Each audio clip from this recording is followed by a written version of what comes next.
자, 우리 오늘은 요한복음 3장을 보겠습니다. 요한복음 3장 22절서부터 29절까지 한번 보겠습니다.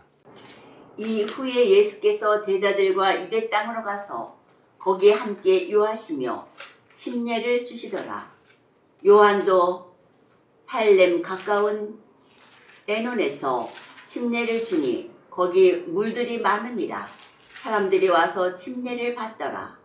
요한이 아리옥에 갇힌지 아니하였더라. 이에 요한의 제자 중에 한 유대인으로 더불어 결례에 대하여 변론이 되었더니 저희가 요한에게 와서 가로되 랍비여, 선생님과 함께 요단강 저편에 있던 자 곧 선생님이 증거하시던 자가 침례를 주며 사람이 다 그에게로 가더이다. 요한이 대답하여 가로되 만일 하늘에서 주신 바 아니면 사람이 아무것도 받을 수 없느니라. 나의 말한 바 나는 그리스도가 아니요 그의 앞에 보내심을 받은 자라고 한 것을 증거할 자는 너희니라. 신부를 취하는 자는 신랑이나 서서 신랑의 음성을 듣는 친구가 크게 기뻐하나니 나는 이러한 기쁨이 충만하였노라. 30절은 그는 흥하여야 하겠고 나는 쇠하여야 하리라 하니라. 아주 유명한 말씀인데 지금 읽은 이 말씀은 이 요한복음에만 나오는 사건입니다. 그래서 유대에서의 봉사라 하는 제목으로 이제 우리가 3장 요한복음 3장 22절에서 30절까지를 읽었는데 이 내용 중에서 중요한 것이 몇 가지가 있어요. 첫째, 이 침례라고 하는 것은 누가 시작했습니까? 처음에 침례 요한이 시작했죠. 그런데 누구도 침례를 베풀었어요? 예수님. 정말로 예수님이 침례를 베풀었어요? 네. 아니요, 예수님은 침례 준 적이 없고 예수님의 제자들이 침례를 줬어요.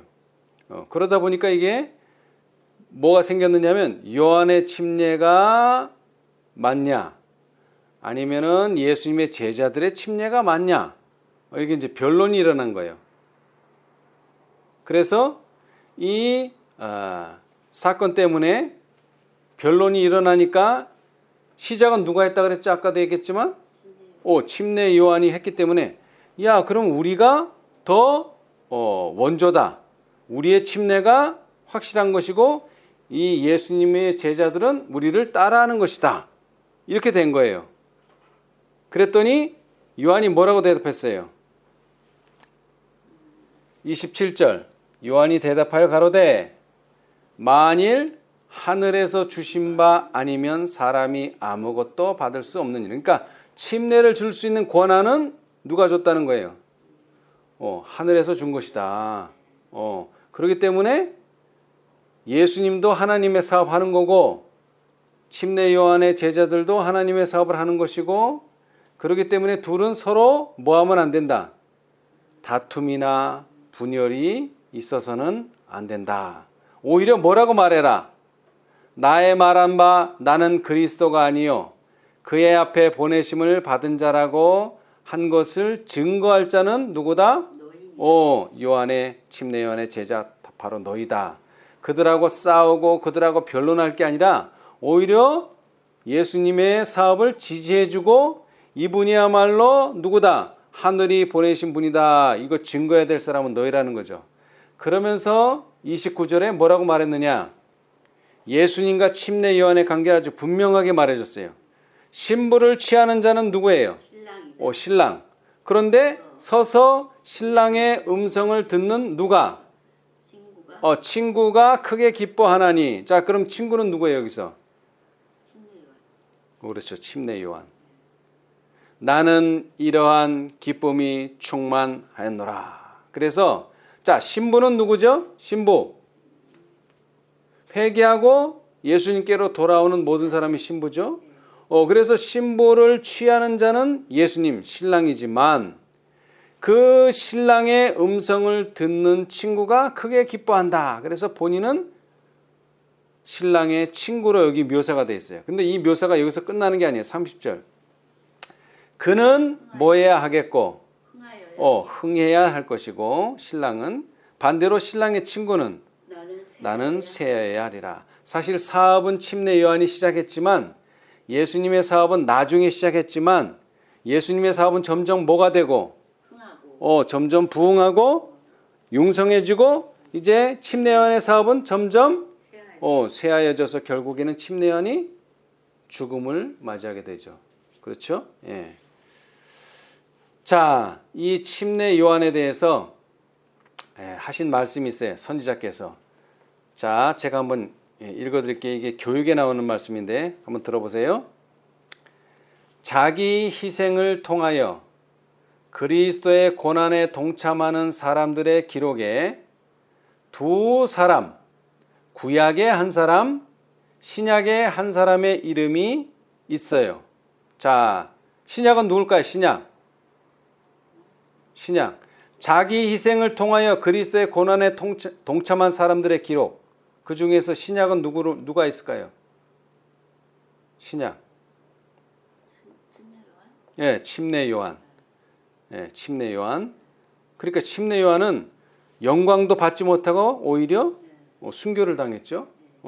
반대로 반대가 아니라 그럼 구약에서는 어떤 사람이 있을까요? 구약. 요나단. 그래서 자 다시 읽어드릴게요.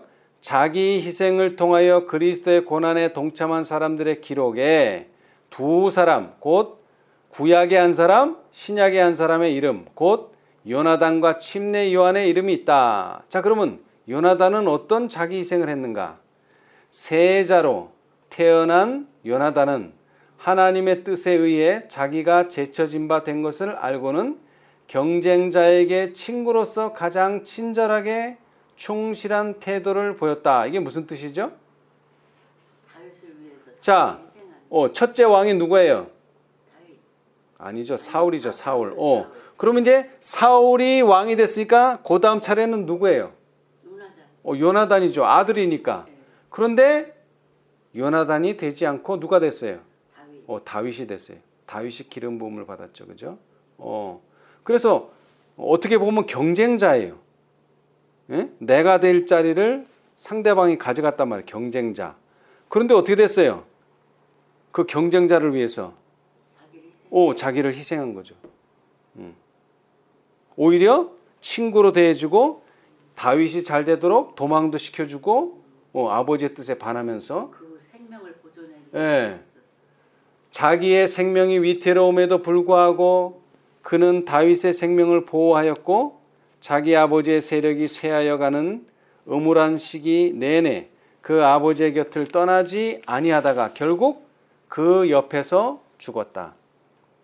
요나단의 이름은 하늘에 소중히 간직되어 있으며 그의 이름은 이 땅에서 이타적인 사랑의 존재와 힘에 대한 증인으로 서 있다. 그래서 이것이 구약의 요나단이에요. 자, 그런데 또 신약에 누가 있다 그랬죠? 침례 요한. 자, 침례 요한도 마찬가지예요. 그 예수님의 선구자로서 훌륭한 일을 했는데도 불구하고 뭐 했어요? 결국 순교를 당했죠. 침례 요한이 메시아의 선구자로 나타나자 온 나라가 떠들썩했다. 그가 가는 곳마다 각계각층의 사람들의 큰 무리가 그를 쫓았다. 그러나 그가 증거해왔던 분께서 등장하시자 모든 것이 일변하였다. 군중들은 예수님을 따랐으며 요한의 일은 신속히 그 종말을 고하는 듯하였다. 그러나 그의 믿음은 동요되지 않았다. 요한은 그는 흥하여야 하겠고 나는 쇠하여야 하리라고 말하였다. 시간이 지나가도 요한이 확신을 가지고 기대하던 왕국은 건설되지 않았다. 이 침례 요한이 살아생전에서 그 왕국을 봤나요? 못 봤어요. 예, 십자가 이후에 생겼으니까 십자가를 보기도 전에 죽었어요. 헤롯의 지하 감옥에서 신선한 공기와 광야의 자유로부터 차단된 채 그는 주목하며 기다렸다. 무력의 시위나 옥문을 깨뜨리는 일은 없었으나 병자를 고치고 복음을 전파하고 사람들의 심령을 고상하게 하는 일들은 그리스도의 사명을 증거하였다. 홀로 지하 감옥에서 그의 선생의 길과 같이 그의 길이 어디로 향하는지를 내다보고 요한은 그리스도와 더불어 희생에 동참하는 신임을 받아들였다. 하늘의 천사들은 그가 죽을 때까지 그를 보살폈다. 타락한 세계나 그렇지 않은 세계를 물러나고 온 우주의 지적 존재들은 모두 그가 무아의 봉사를 옹호하는 것을 목도하였다. 그 이후 각 시대를 내려오면서 고통하는 심령들은 요한의 생애의 증거를 생각하면서 어려움을 견디었다. 암흑의 여러 세기를 통해 지하 감옥에서 단두대에서 화염 중에서 많은 사람들은 여자가 낳은 자 중에 침례 요한보다 큰 이가 일어남이 없도다 라고 그리스도께서 요한에게 하신 말씀을 기억하면서 힘을 얻었던 것이다. 아멘. 교육 156에서 158페이지에 있는 말씀이에요. 예. 이런 면에서 요나단과 침례 요한은 아주 비슷해요. 그럼 우리는 어때요? 우리? 예. 우리도 그렇게 유명한 사람들은 아니죠? 예. 그리고 수가 많은 것도 아니죠? 예. 그리고 뭐라고 할까? 세상에서는 드러나지 않아요. 그러나 누구는요? 예수님은 침례 요한 보고 뭐라 그랬어요? 여자가 낳은 자 중에 침례 요한보다 큰 이가 일어남이 없도다. 아주 극도의 칭찬을 주셨어요. 그러나 이것은 예수님에게 받은 칭찬이지 이 세상에서는 이런 칭찬을 받을 수가 없어요. 그런데 이것을 생각하면서 1세기 때 그리고 우리가 지금 배우고 있는 그 종교개혁 시대 때 얼마나 많은 사람들이 그렇죠? 감옥에서 단두대에서 화염에서 얼마나 많은 사람들이 순교를 당하고 희생을 당했어요. 예. 그 사람들은 이름도 몰라요. 우리는. 왜? 기록이 없으니까. 그러나 누구는요? 예수님은 다 기억하고 계시다. 예. 그런 면에서 침례 요한은 그는 흥하여야 하겠고 나는 쇠하여야 하리라. 우리가 이 말씀을 기억해야 할 것 같습니다. 예. 자, 침례 요한이요. 27절에 보시면은 자, 3장 27절 한번 읽어보세요. 요한이 대답하여 가르되 만일 하늘에서 주신 바 아니면 사람이 아무것도 받을 수 없느니라. 아멘. 자, 사실은 이 요한의 제자들이 뭐를 서운해했어요? 자신들은 하나님의 사업을 한다고 했는데 이제 자신들의 사업은 점점 줄어들고 누구의 사업이? 예수님의 사업은 점점 커지니까 시기와 질투와 또 서운함이 있었겠죠. 그런데 요한은 자신과 예수님 사이의 관계를 확고하게 알았기 때문에 이것은 바로 하늘이 그분을 인정했다는 표다. 그러니까 우리는 그분을 도와야지 그분을 시기하거나 질투하면 안 된다. 그래서 침례 요한은 예수님을 높였어요. 자, 반면에 예수님은 어떻게 하셨어요? 예수님. 자, 요한복음 5장, 같은 요한복음 5장 30절 한번 읽어보세요. 내가 아무것도 스스로 할 수 없느라 듣는 대로 심판하노니 나는 나의 원대로 하려 하지 않고 나를 보내신 이의 원대로 하려는 고로 내 심판은 의로우니라. 아멘. 자, 여기 잘 보세요. 침례 요한은 누구를 높였다고요? 예수님. 예수님을 높였죠. 자, 반면에 예수님은요. 누구를 높였어요?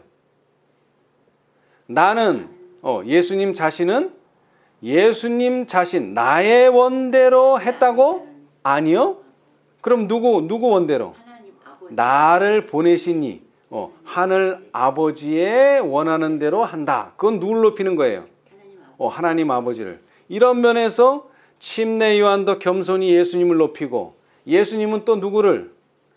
하늘 아버지를 높이고 서로 높였다는 거죠. 그렇죠? 네. 그 정신이 바로 그는 흥하여야 하겠고 나는 쇠해야 하리라. 네.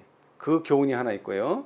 또 하나는 자 이제 그 다음 절 31절로 36절을 읽어보겠습니다. 31절로 36절. 위로부터 오시는 이는 만물 위에 계시고 땅에서 난 이는 땅에 속하여 땅에 속한 것을 말하느니라. 하늘로서 오시는 이는 만물 위에 계시나니 그가 그 보고 들은 것을 증거하되 그의 증거를 받은 이가 없도다. 그의 증거를 받는 이는 하나님을 참되시다 하며 인쳤느니라. 하나님의 보내신 이는 하나님의 말씀을 하나니 이는 하나님이 성령을 한량없이 주심이니라. 아버지께서 아들을 사랑하사 만물을 다 그 손에 주셨으니 아들을 믿는 자는 영생이 있고 아들을 순종치 아니하는 자는 영생을 보지 못하고 도리어 하나님의 진노가 그 위에 머물러 있느니라. 아멘. 자, 보세요. 자, 침례 요한이 예수님을 증거했는데 뭐라고 증거했느냐면 위로부터 오시느니, 그러니까 예수님이 어디서부터 오신 거예요? 하늘에서 오셔서 성육신. 그러니까 하나님이셨는데 육신을 쓰고 인간이 되신 거예요. 그럼 왜 그렇게 하셨느냐? 왜 그렇게 하셨느냐? 하늘에 있는 그가 보고 들은 것을 증거하기 위해서 인간이 되셨단 말이에요. 그렇죠? 예. 그래서 34절.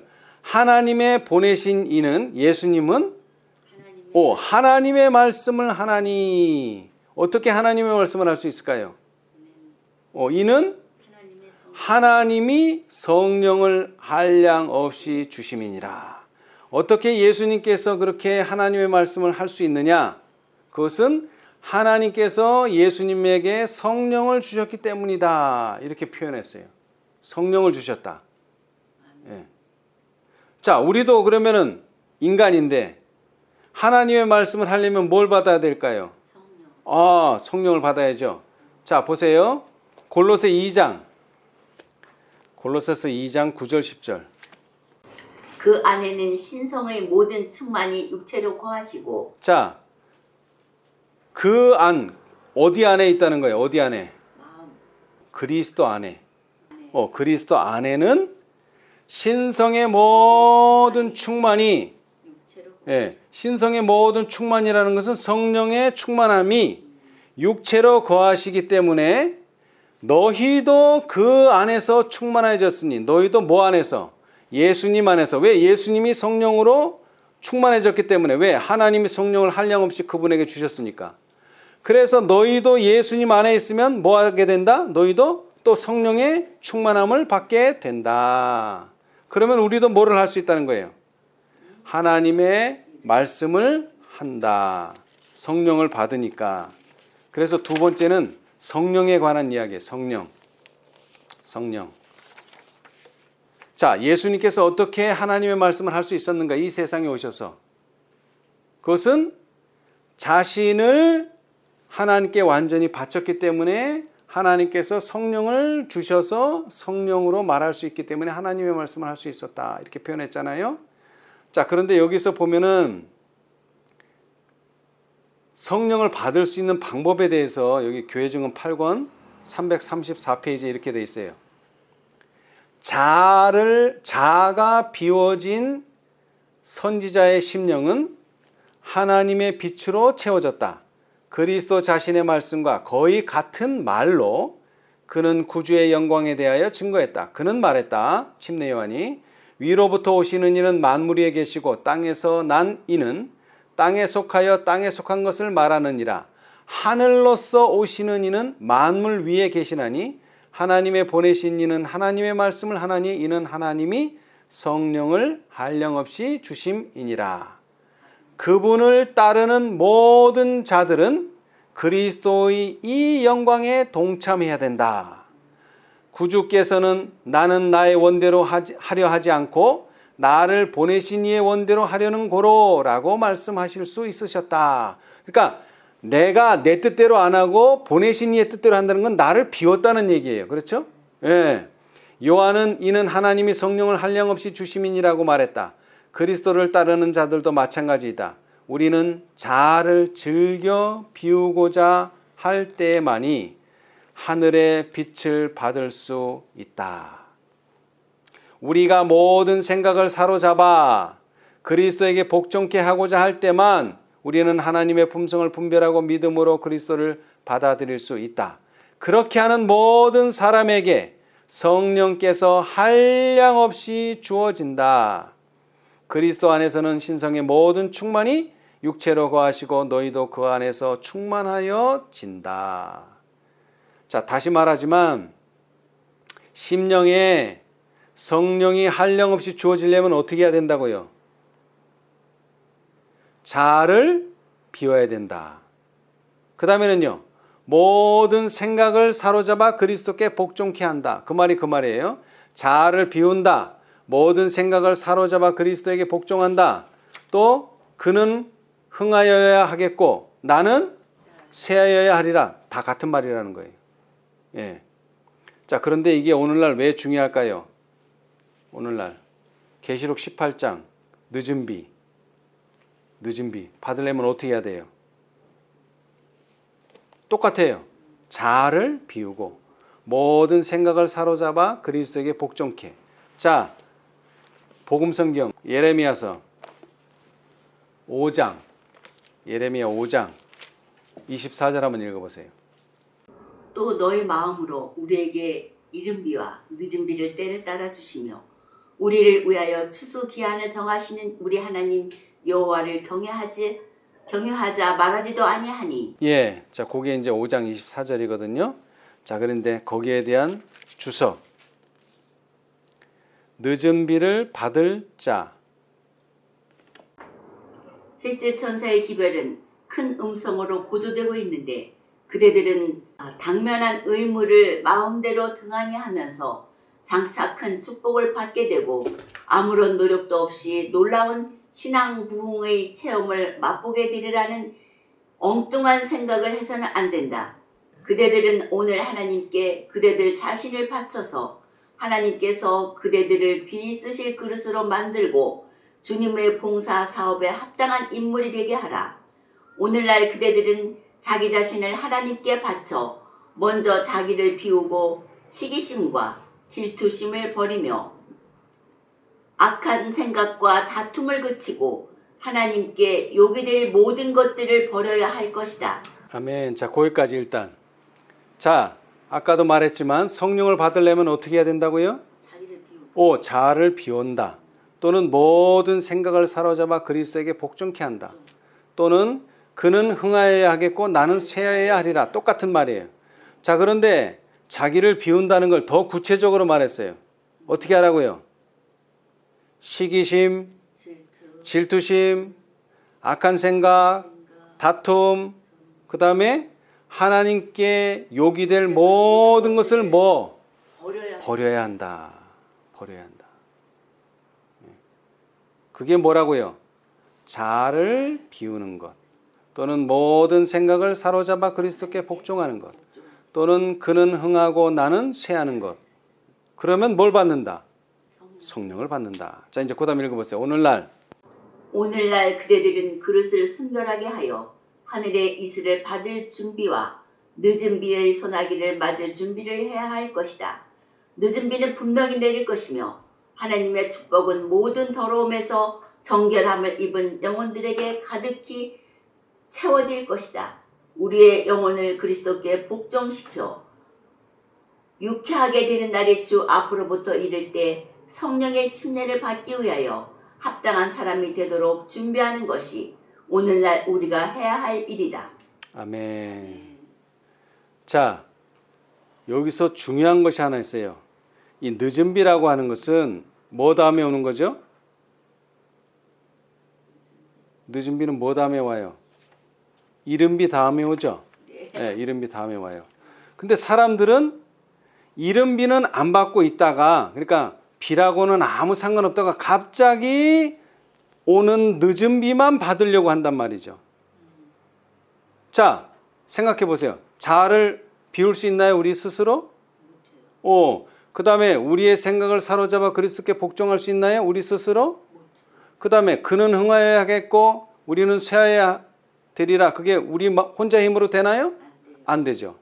그리스도가 그렇게 만들어 줄 수 있는 거예요. 그것은 다른 말로 하면 뭐예요? 이른 비 성령의 역사가 있어야지만 결국에 늦은 비 역사가 마지막에 올 수 있다는 거예요. 이른 비는 하나도 받지 않고 성령의 역사는 하나도 경험한 적이 없는데 갑자기 늦은 비를 받게 되는 일은 없다. 예.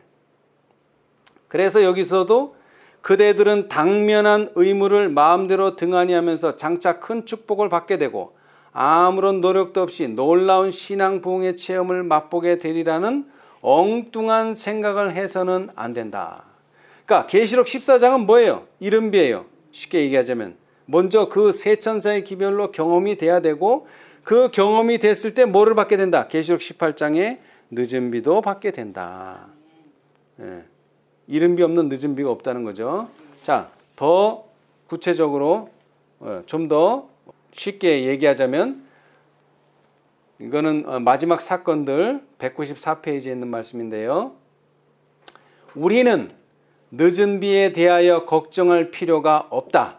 우리가 해야 할 일은 다만 그릇을 깨끗하게 해서 들고 하늘의 비를 받을 준비를 하면서 다음과 같이 기도하는 것이다. 늦은 비가 나의 그릇에 내리게 하소서.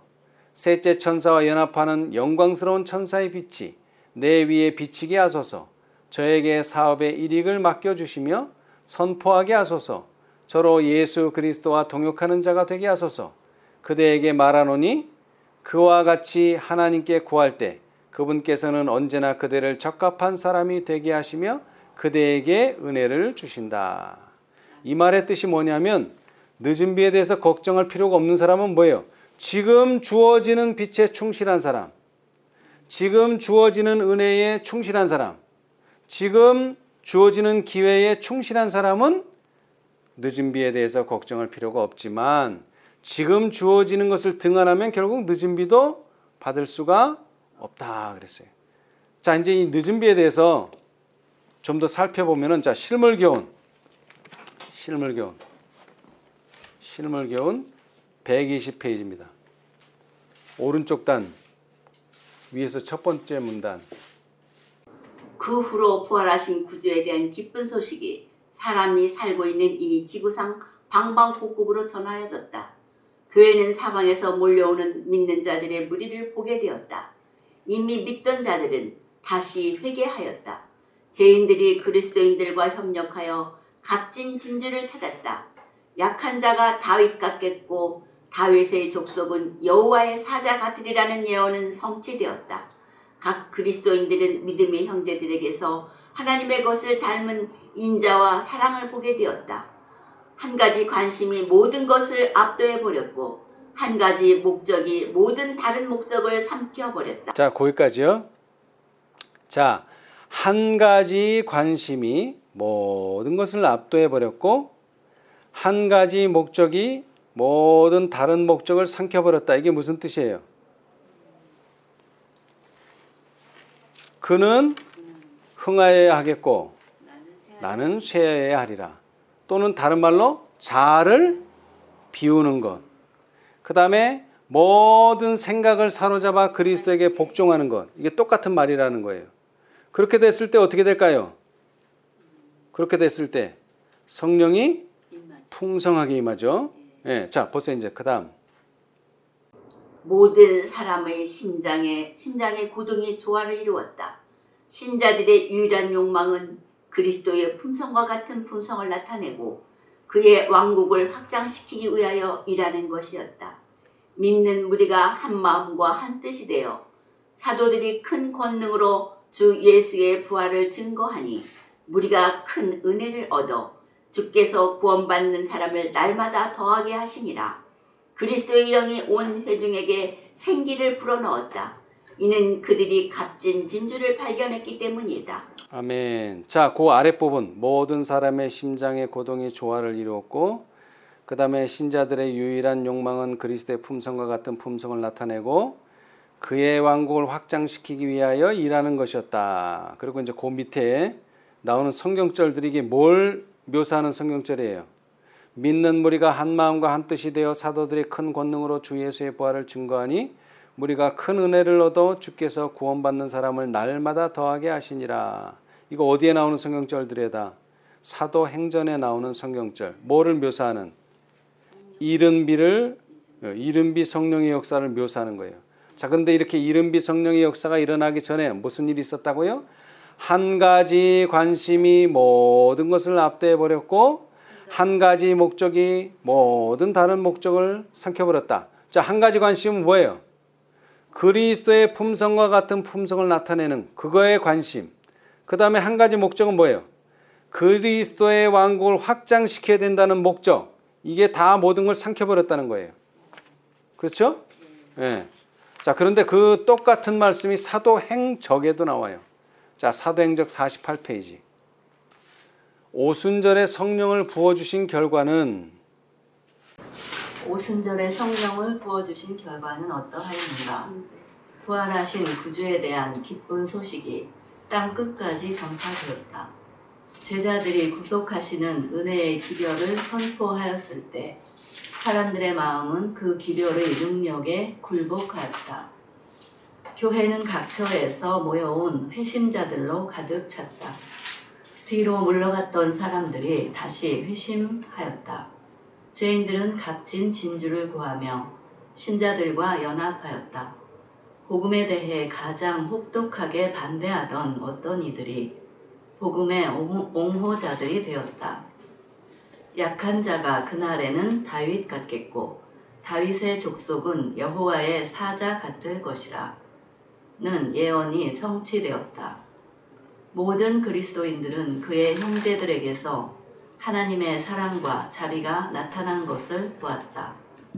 한 가지 관심사가 널리 보급되었으며 한 가지 경쟁적인 주제로 다른 모든 문제들은 사라졌다. 신자들의 포부는 그리스도와 같은 품성을 나타내고 그분의 나라를 확장시키기 위하여 수고하는 것이었다. 아멘. 자, 똑같은 내용이죠. 자, 그런데 아까 실물교훈과 지금 읽은 사도행적 사이에 공통 단어가 하나 있어요. 뭐예요? 공통 단어. 뭐를 찾고 뭐를 구했다? 뭐를 발견하고 뭐를 구했다? 죄인들이 그리스도인들과 협력하여 뭐를 찾았다? 실물교훈에서 값진 진주를 찾았다. 이는 그들이 값진 진주를 발견했기 때문이었다. 그 다음에 사도행적에서는 죄인들은 값진 진주를 구하며 신자들과 연합하였다. 여기 핵심 단어가 뭐예요? 값진 진주. 값진 진주. 예, 값진 진주. 이 값진 진주의 비유는 마태복음 13장에 나오는 비유인데 마태복음 13장 45, 46절에 보면 또 천국은 마치 좋은 진주를 구하는 장사와 같으니 극히 값진 진주 하나를 만남에 어떻게 했다고요? 가서 자기의 소유를 다 팔아 그 진주를 샀느니라. 그러니까 뭐는 없어지고 뭐는 없어졌어요 지금. 자, 예를 들어서 내가 돈이 1,000만 원이 있어요. 내 전 재산이야, 전 재산. 그런데 그 1,000만 원을 주고 값진 진주를 하나 샀어. 그럼 뭐는 없어졌어요 지금? 1,000만 원은 없어졌어. 재산은. 왜? 뭐 하는데 다 썼어? 진주 사는데. 자, 자아를 어떻게 비운다고요? 내 모든 것을 뭐 하는데? 값진 진주 사는데 다 쓰면은 내 자아는 없어지는 거예요. 그렇잖아요. 그 대신 뭐를 얻은 거야 이제? 값진 진주. 그런 걸 또 다른 말로 뭐라 그래요? 한 가지 관심사만 만연해. 한 가지 주제만 있어가지고 모든 문제는 사라져. 그 다음에는요. 모든 생각을 사로잡아 그리스도에게 복종한다. 똑같은 말이에요. 자기의 모든 소유를 팔아야지만 뭐를 살 수 있어요? 진주를 살 수 있어요. 다시 말하자면 진주를 샀다는 것은 나는 아무것도 없다. 그렇게 될 때 뭘 받게 된다? 성령을 한량없이 받게 된다. 그랬을 때 이른 비의 역사가 일어나고 그랬을 때 늦은 비의 역사가 일어난다. 예. 그런데 이 값진 진주의 비유가 있는 이 마태복음 13장은 제일 처음으로 언급된 비유가 뭐냐면 씨 뿌리는 비유예요. 씨 뿌리는 비유. 씨 뿌리는 비유. 예. 자, 우리 실물교훈 한번 보겠습니다. 실물교훈 66페이지. 구속의 역사 1047페이지. 식물은 하나님께서 그 생명을 유지하기 위하여 식물은 하나님께서 그 생명을 유지하기 위하여 마련하신 것들을 섭취함으로 자라난다. 식물은 그 뿌리를 땅 속에 뻗고 위로는 햇빛과 이슬과 비를 흡수하며 공기 속에서는 생명소를 흡수한다. 이와 같이 그리스도인도 하나님의 능력과 협력함으로 자라난다.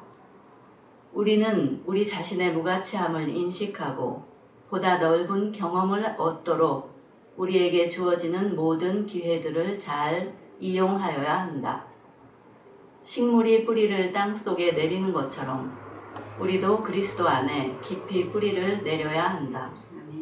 식물이 햇빛과 이슬과 비를 받는 것처럼 우리도 성령을 받기 위하여 우리의 마음 문을 열어야 한다. 주의 사업은 만군의 여호와께서 말씀하신 바와 같이 힘으로 되지 아니하며 능으로 되지 아니하고 오직 나의 신으로 되느니라. 우리가 마음을 그리스도께 온전히 바치면 그는 비와 같이 땅을 적시는 늦은 비와 같이 우리에게 임하실 것이다. 아멘. 자, 거기까지요. 자, 보세요. 여기서도 우리가 우리 자아를 비운다는 건 또 다른 말로 하면 뭐라고요? 우리가 마음을 그리스도께 온전히 바치는 것이 우리의 자아를 비우는 거예요. 예, 똑같은 말이에요. 표현만 다를 뿐이지. 자, 그렇게 될 때 어떻게 된다 그랬어요? 온전히 바치면 비와 같이 땅을 적시는 뭐와 같이? 늦은 비와 같이 우리에게 임하실 것이다. 늦은 비를 받으려면 어떻게 해야 돼요? 해야 돼요. 우리가 마음을 그리스도께 온전히 바치면 뭐를 받게 될 것이다? 늦은 비를 받게 될 것이다. 예. 자, 그런데 이 늦은 비가 의미하는 게 뭐냐 하면, 자, 비가 두 종류가 있다 그랬잖아요. 이른 비와 늦은 비. 자, 이른 비는 뭐를 위해서? 씨가 싹을 트기 위해서 파종기에 필요한 비가 이른 비고, 그 다음에 늦은 비는요? 열매 맺기 위해서 필요한 비예요. 그런데 지금 싹도 안 트고 뿌리도 없고 자라지도 않는데 비 주면은 그게 늦은 비가 돼요, 안 돼요? 안 되죠. 자, 그래서 67페이지 그 다음 단락. 밀은 처음에는 싹이요. 밀은 처음에는 싹이요, 다음에는 이삭이요, 그 다음에는 이삭의 충실한 곡식으로 자라난다. 아멘. 자, 요거 보세요. 자, 세 단계야. 처음에 뭐? 처음 단계. 뭐예요? 처음 단계. 처음에는 뭐요? 싹. 이게 뭐예요? 칭의. 믿음으로 말면 의. 칭의. 그 다음에 두 번째는 이삭. 이게 뭐예요? 성화. 성화예요. 성화. 자라나는 거 계속 자라나. 언제까지? 마지막. 충실한 곡식. 곡식이 돼야 되는 건 이제 열매. 곡식. 그렇죠? 이게 뭐예요? 온전함. 영화. 그래서 세 단계. 칭의, 성화, 온전함. 식물도 똑같아. 식물도 똑같아. 세 단계야. 근데 이 단계마다 뭐가 필요하다는 거야, 이게? 성령이 필요한 거예요. 특별히 싹이 날 때. 파종기에. 자, 이제 읽어보세요. 농부가 씨를 뿌리고. 농부가 씨를 뿌리고 곡식을 가꾸는 목적은 열매를 얻기 위함이다. 그들은 굶주림을 채울 양식을 바라고 후일에 거둘 추수를 위하여 씨를 뿌린다. 이와 같이 하늘의 농부께서도 당신의 수고와 희생에 대한 보수로서 수확할 곡식을 찾으신다. 그리스도께서는 사람의 마음속에 당신 자신을 재현시키고자 하신다. 그는 이 일을 당신을 믿는 자들을 통하여 하신다. 그리스도인 생애의 목적은 열매 맺는 일이다. 곧 믿는 사람의 마음속에 그리스도의 품성을 재현시키고 또 다른 사람에게도 그 품성이 재현되도록 하는 것이 그리스도인 생애의 목적이다. 아멘. 자, 그 일을 위해서 뭐가 필요하다? 성령이 필요하다. 성령이.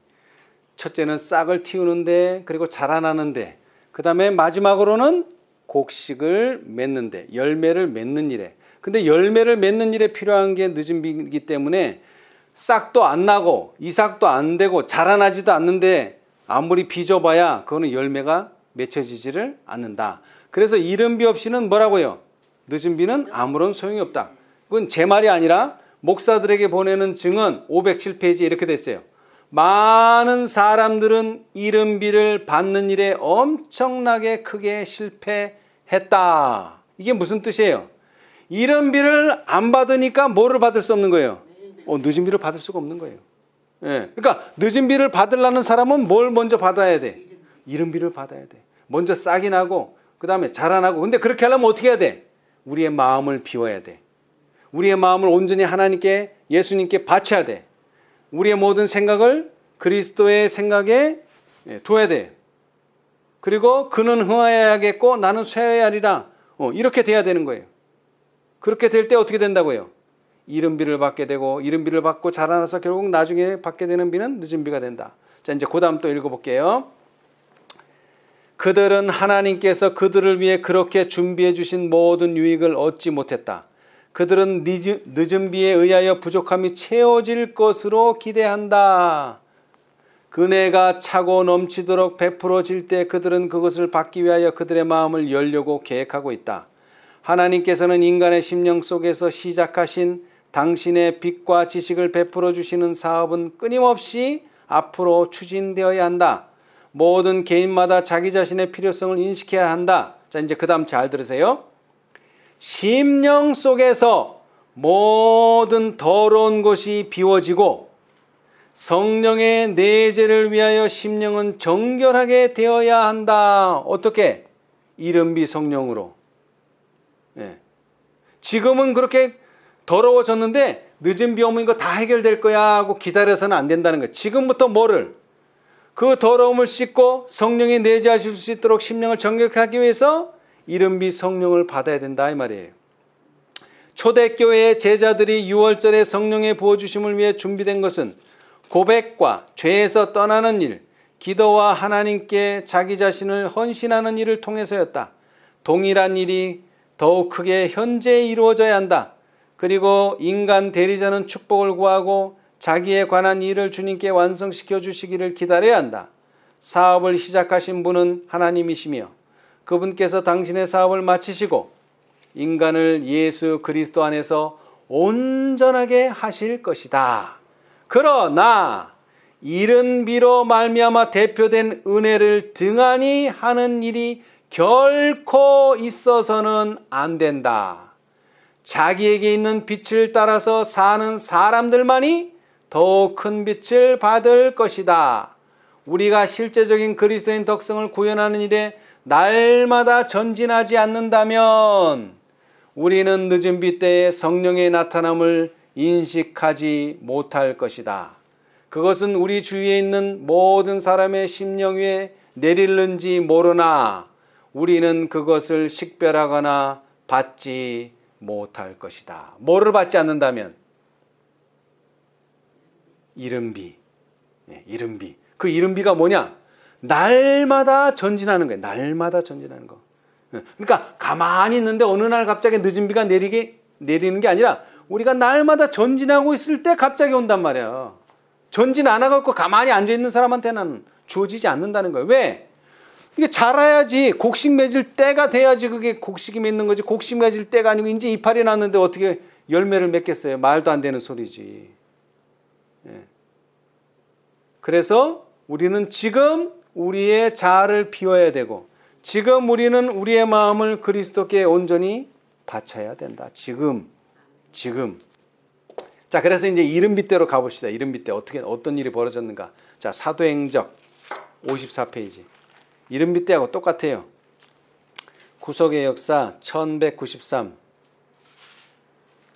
지상에서의 하나님의 사업이 마쳐지는 종말의 때에 지상에서의 하나님의 사업이 마쳐지는 종말의 때에 성령의 지도하에 헌신한 신자들이 열렬한 노력을 기울이는 데 있어 거룩한 은혜의 특별한 증거가 그 노력에 수반될 것이다. 동방 나라들에서 파종기에 추수기에 내리는 이른 비와 늦은 비의 상징을 통하여 히브리 선지자들은 특별한 방법으로 하나님의 교회 위에 부어질 영적인 은혜를 예언하였다. 사도시대에 성령을 부어주심은 이른 비 혹은 먼저의 비의 시작이었고 그 결과는 영광스러웠다. 종말에도 성령의 인재가 참 교회와 함께할 것이다. 아멘. 자, 그런데 사람들이 요 말을 좀 오해를 하고 있어요. 어떻게 오해를 하느냐면, 자 봐라, 사도시대 때 이른 비가 왔다. 종말에는 어떤 비가 온다? 늦은 비가 온다. 그러니까 우리는 늦은 비만 받으면 된다. 이렇게 생각하고 있다는 거예요. 근데 그렇지 않다는 거예요. 뭐를 받지 않으면? 이른 비를 받지 않으면 늦은 비는 없어요. 왜? 이른 비로 시작해서 뭐로 끝나니까? 늦은 비로 끝나니까. 이거는 개인하고도 똑같고 교회하고도 똑같아요. 교회가 또는 개인이 이른 비를 받아서 그것이 자라나고 결국 곡식이 맺을 때까지 갔을 때 성령을 받으면 그게 늦은 비가 되는 거지, 아무것도 안 하고 있는데 갑자기 늦은 비가 오는 건 아니다 이 말이에요. 예.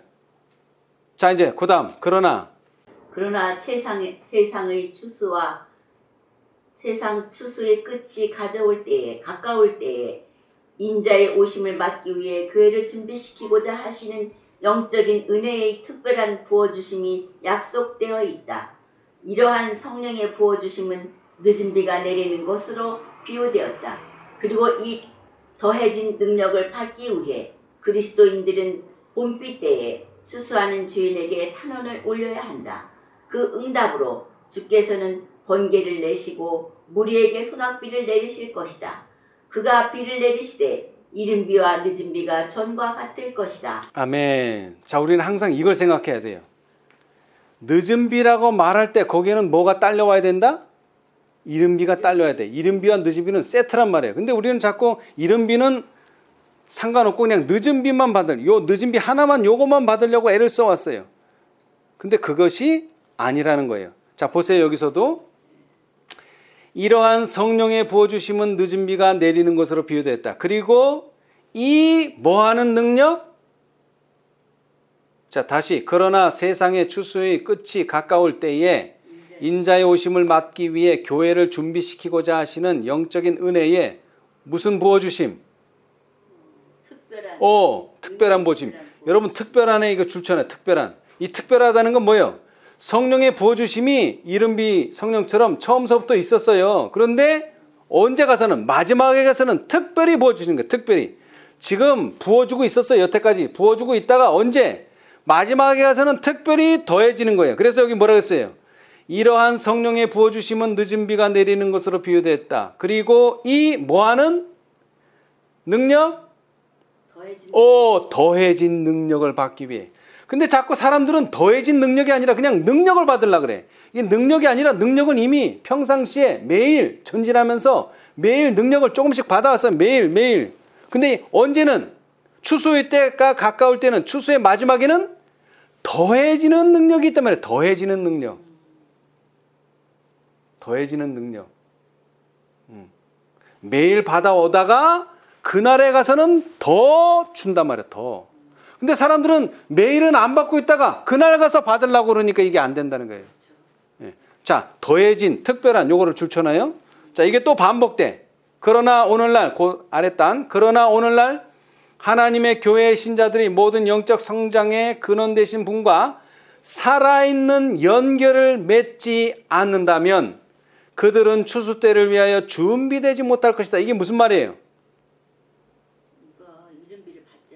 그렇죠. 이른 비를 받아서 예수님과 이미 살아있는 관계를 맺어야 돼. 그때 가서 늦은 비 받을 때 그때 가서 맺으려고 그러니까 이게 안 되는 거예요. 지금부터 살아있는 관계를 맺고 있어야지만 추수 때 가서 늦은 비를 받는 거예요.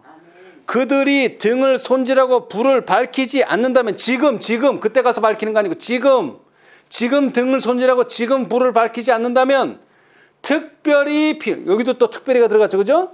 특별히 필요되는 때 여기도 또 있죠. 더해 주시는 은혜. 여기도 더해지는 거예요. 더해지는 거. 그럼 평상시에는 어때? 평상시에도 매일 받아왔어 은혜를. 근데 이때는 더 주는 거야. 더. 근데 평상시에는 아무것도 안 받고 있다가 그날 가서 달라 그러니 이게 되냐 말이에요. 자, 이제 초기 문집을 가봅시다. 똑같은 말씀이 나와요. 277페이지. 277페이지. 우리가 자주 읽는 말이에요. 자, 더해진 능력, 더해주시는 은혜, 또 특별히 요거를 생각하면서 이제 277페이지를 보자 이거예요. 나는 천사들이 하늘에서 왔다 갔다 하며 어떠한 중요한 사건을 위해 준비하느라 하늘과 땅 사이를 바쁘게 오르내리는 것을 보았다. 그때 나는 어떤 천사? 다른 힘센 천사. 힘센 천사가 전에도 있었어. 근데 그 천사 아니야 이번엔 다른 천사야. 새로운 천사란 뜻이에요. 다른 힘센 천사가 명령을 받고 누구와? 셋째 천사와 연합하여 그의 기별에 여기도 뭐라는 거예요? 뭐를 줘? 능력과 힘을 주기 위해서. 왜? 자, 다른 힘센 천사라는 뜻이 뭐예요? 그때도 힘센 천사가 있었어요, 없었어요? 있었어요. 힘이 세. 약한 천사 아니야, 절대로. 그런데 이번에는 그 천사에게 또 뭐를? 더해지는 능력, 더해주시는 은혜를 주기 위해서 온 거예요. 그게 몇째 천사? 셋째 천사를 돕기 위해서 왔으니까 다음 네 번째 천사가 왔다는 거예요. 자, 그런데 여기서 중요한 내용이 있어요. 자, 잘 들어보세요. 큰 능력과 영광이 그 천사에게 주어졌으니 그가 내려올 때 세상이 그의 영광으로 환해졌다. 이 천사가 발하는 빛이 세상 곳곳을 비췄으며 동시에 그는 크고 힘센 소리로 무너졌도다 무너졌도다 큰 성 바벨론이여 모든 나라를 그 음행으로 인하여 진노의 포도주를 먹이던 자로다 라고 외쳤다. 둘째 천사가 말한 바벨론의 무너짐에 대한 기별은 1844년 이후에 교회가 처하여온 타락상을 재차 지적하면서 반복되었다. 이 천사의 사업이 적시에 나타나 마지막 큰 사업인 셋째 천사의 기별의 큰 외침과 동시에 행해지고 있다. 그렇게 함으로써 하나님의 백성들은 다가오는 시련의 때에 설 수 있는 준비가 갖추어지는 것이다. 나는 저들 위해 큰 빛이 비치는 것과 그들이 셋째 천사의 기별을 담대하게 전파하기 위하여 연합하는 것을 보았다. 한 단락을 읽었는데, 자, 이제 제가 질문을 합니다. 계시록 18장 천사, 곧 넷째 천사의 목적은 셋째 천사를 돕는 거예요. 그렇죠? 네. 네. 그래서 사도행적에도 이른 비와 늦은 비에서 그 늦은 비를 뭐라고 표현했냐면 더해지는 능력, 그 다음에 더해주시는 은혜, 이렇게 표현했어요. 자, 그렇다면 계시록 18장 천사가 내려왔어요. 내려오면 어떻게 된다 그랬죠? 그가 내려올 때에 어떻게 된다 그랬어요? 세상이 그의 영광으로 환해졌다. 자, 그럼 이제 질문할게요. 자, 그러면은 그의 영광으로 땅이 환해졌나요? 세상이 환해졌나요? 그렇죠. 환해지지 않았죠.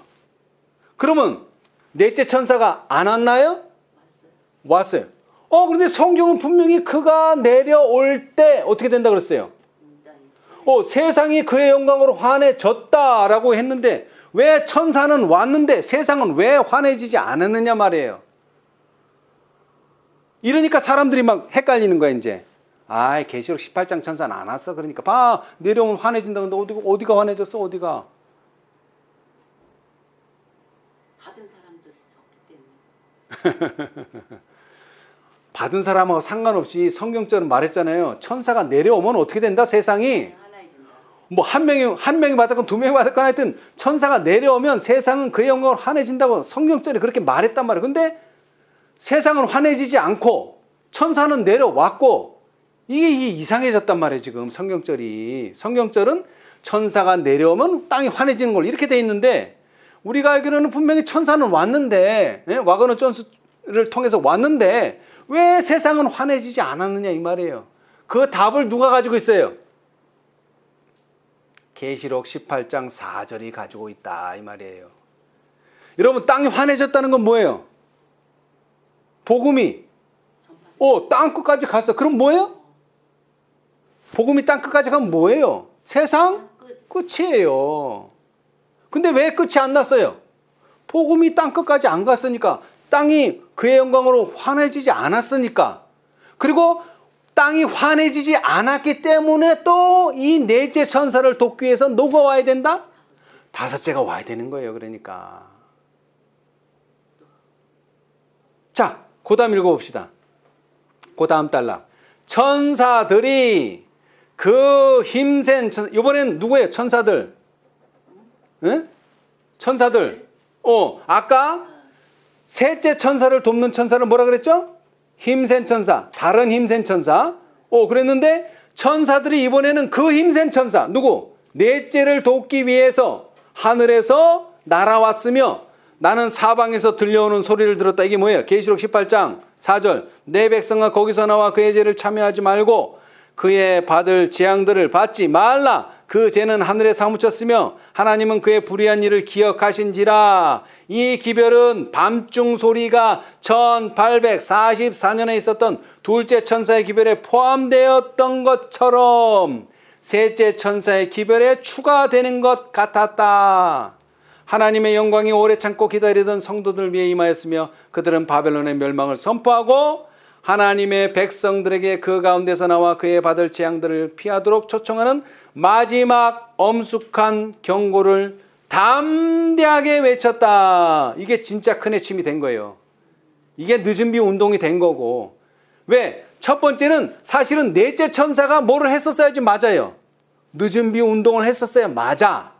그런데 교회가 뭐를 거절했기 때문에 그 넷째 천사가 이루지 못하고 다섯째가 와서 도와줘야지만 그 일이 비로소 이루어진다 이거예요. 그렇죠? 예. 그래서 이것은 뭐에 비유되느냐? 세 천사의 기별에서는 둘째 천사의 기별이 나가고 나서 또 뭐가 왔다? 아니, 셋째 오기 전에 둘째 천사 기별이 외쳐지고 셋째 천사가 오기 전에 뭐가? 밤중 소리. 예, 밤중 소리. 예. 그러니까 다섯째 천사는 또 다른 밤중 소리가 되는 거예요. 그죠? 예. 그런데 이것이 오지 않으면 뭐가 안 되는 거예요, 이제. 이것이 오지 않으면 그의 영광으로 땅이 환해지지가 않는 거죠. 이것이 오지 않으면.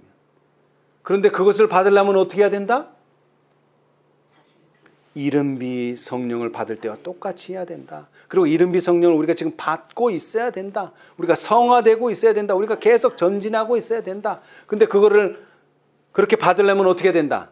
자아를 비우고 우리의 생각을 전적으로 그리스도에게 몰입하고 그 다음에 뭐예요? 예? 시기심 버리고 이기심 버리고 예. 그대로 해야 된다는 거예요. 그렇죠? 예. 자, 그 다음에 이제 다시 사도행적으로 돌아가세요. 사도행적. 끊임없이 새로운 은혜의 공급을 받는 사람만이 매일의 필요에 알맞는 권능과 그 권능을 사용할 능력을 받을 것이다. 이 은혜가 어떤 은혜예요? 이 능력이 어떤 능력이에요? 이게 이른비의 능력이란 말이에요. 이른비의 은혜고, 이른비 안 받는 사람은 늦은 비를 받을 수가 없다. 지금 성령을 못 받는 사람은 늦은 비도 못 받는다. 지금 자신을 비우지 않는 사람은 그때 가도 자신을 못 비운다. 그래서 늦은 비도 못 받는다. 그들은 영적인 권능의 특별한 부으심을 통하여 영혼 구원 사업에 기적적으로 적합하게 될 어떤 미래를 고대하는 것이 아니라 자신들을 날마다 하나님께 복종시킴으로 그분이 그들을 그분의 사용 목적에 적합한 도구로 만드시게 할 것이다. 날마다 그들은 그들의 활동 범위 안에 있는 봉사의 기회를 활용한다. 날마다 그들은 그들이 어느 곳에 있든지 가정에서 어떤 대수롭지 않은 노동을 하거나 유용한 공공 분야에서 일하거나 주님을 증거한다. 자, 다시 말합니다. 끊임없이 새로운 은혜를 공급받는 자만이 결국 뭐다? 늦은 비도 받는다. 예. 이제 결론입니다. 그리스도께서는 그 다음 단락이에요. 그리스도께서도 지상생애 동안 날마다 필요되는 은혜를 새롭게 공급받기 위하여 하늘 아버지께 간구하셨다는 사실과 또 이러한 하나님과의 교통을 통하여 그분은 다른 사람들을 굳세게 하고 축복하시고자 나가셨음을 아는 것은 헌신한 교역자에게 귀중한 위안이 된다. 하늘 아버지께 엎드려 기도하는 하나님의 아들을 보라. 하나님의 아들이심에도 불구하고 그분은 기도로서 당신의 믿음을 굳게 하셨으며 또한 하늘과 교통하심으로 악을 저항하시고 사람들의 필요를 채울 수 있는 능력을 친히 얻으셨다. 인류의 맏형으로서 그분은 결함이 많지만 죄와 유혹의 세상에 살면서 여전히 당신을 섬기고자 하는 사람들의 필요들을 아신다. 당신이 보내기에 합당하다고 보시는 사자들이 연약하고 과오를 범하는 사람들임을 아시지만 그분의 사업에 전적으로 자신을 헌신한 모든 사람들에게 그분은 하나님의 도우심을 약속하신다. 그분 자신의 모보는 믿음, 즉 하나님께 전적으로 의존하게 하고 아낌없이 그분의 사업에 헌신하도록 이끄는 믿음으로써 하나님께 드리는 열렬하고도 끈기 있는 탄원은 죄와의 싸움에 있어서 성령의 도우심을 받게 하는데 효력이 있다는 보증이 된다. 예수님이 이런 생애를 사셨다는 거예요. 성령이 충만한 생애. 어떻게? 날마다 필요되는 은혜를 간구하시고 받으셨다. 우리도 어떻게 된다? 날마다 그런 은혜와 능력을 받아야 된다. 마지막으로 그리스도의 모본을 따르는 모든 교역자들은 하나님께서 세상의 추수를 무르익게 하기 위해 그분의 교회에게 약속하신 능력을 받아 사용할 준비가 갖추어질 것이다. 매일 아침 복음의 사신들이 주님 앞에 무릎을 꿇고 그분께 대한 헌신의 서약을 새롭게 할 때에 그리스도께서는 그들에게 소생케 하고 거룩하게 하는 능력과 함께 당신의 성령의 임재를 허락하실 것이다. 그들은 매일의 의무를 수행하기 위하여 나아갈 때에 눈에 보이지 않는 성령의 역사가 그들로 하나님의 동역자가 되게 하신다는 확신을 갖게 된다. 아멘. 네. 자, 여러분, 우리에게 필요한 게 뭡니까? 우리에게 필요한 게 뭐예요? 이 세상을 살아갈 때에 죄 짓지 않고 그 다음에 죄의 유혹에서 승리하고 그 다음에 예수님을 영화롭게 하는 거죠. 그렇게 하려면 누가 필요해요? 성령이 필요해요. 근데 성령의 힘을 얻으려면, 성령의 도움을 받으려면 어떻게 해야 돼요? 그는 흥하여야 하겠고 나는 쇠하여야 하리라. 그러면서 어떻게 해야 돼요? 나 자신을 비우고 그 다음에 우리의 생각을 그리스도의 생각에 복종하고 그 다음에 구체적으로는요, 이기심, 시기심, 질투심, 악한 생각, 다툼, 그 다음에 하나님께 욕이 될 모든 것을 버려야 된다. 그래가지고 뭘 사야 돼요? 값진 진주를 사야 돼요. 우리 매일 이렇게 살아야 돼요. 나 값진 진주 어제 샀어. 오늘은 안 사도 돼가 아니에요. 어제 샀으면 오늘도 사야 돼요. 매일. 여기서 계속 강조하는 게 뭐예요? 날마다 전진하고 날마다 기도하고 날마다 그렇게 살아야 된다. 그러다가 어느 날 뭐가 오는 거예요, 이제? 늦은 비가 오는 거예요. 근데 날마다 안 살고 있다가 오면은 받아야지. 지금 안식일도 안 지키고 있는데 그때 가서 내가 안식일도 잘 지키고 지금은 뭐 헌신도 안 하는데 그때 가면 헌신하고 그런 날은 절대로 오지 않는다. 그런데 그렇게 되려면 뭘 발견해야 돼요? 제일 중요한 게 값진 진주. 값진 진주를 발견해야 돼요. 값진 진주. 여러분 한번 생각해 보세요. 내가 정말 이게 가치 있다 그러면 내 재산을 다 쏟아서 사지 않겠어요? 그런데 아직 우리가 못 사는 이유는 뭐예요? 아직 그만한 값이 안 되는 거예요, 예수님이. 예수님이 그만큼 흥하지를 못한 거예요. 그 말은 반대로 내가 그만큼 쇠하지 않은 거예요. 그걸 다 주고 못 산다는 것은 좀 아깝게 생각이 드는 이유는, 자, 그래서 우리는 어떤 마음을 가져야 된다? 예수님, 저에게 값진 진주를 보여주십시오. 예수님, 저에게 값진 진주가 무엇인지 가르쳐 주십시오. 그래서 정말 우리가 값진 진주를 발견하게 된다면 야, 너 그거 다 팔아야 돼. 말할 필요가 없어. 말 그대로 그 값진 진주를 발견하는 순간 우리의 모든 것을 다 바쳐서 사고 싶은 마음이 생기는 거죠. 그렇죠? 예. 아무쪼록 침례 요한은 그러한 생애를 살고 그 값진 진주를 세상에 드러내기 위해서 순교를 당했지만 이제 우리는 이 값진 진주를 정말로 발견해서 그 값진 진주를 사기 위해 우리의 모든 소유를 다 팔아도 아깝지 않을 그런 값진 진주를 첫째는 만나게 되시길 바랍니다.